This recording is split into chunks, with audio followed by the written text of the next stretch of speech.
Oi, gente, me lembra da Maitê, né?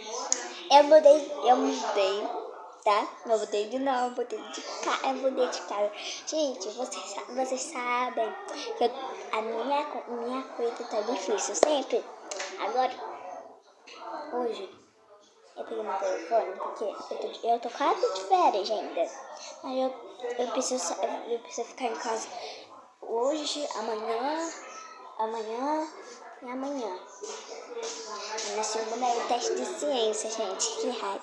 Mas você fala, ai, mas por que você tá fazendo mais vídeo do carrossel, da Army do vídeo? Gente, é porque eu preciso estudar, né? E eu não posso, e ainda, eu não fiz vídeo nessa semana porque eu não sei também.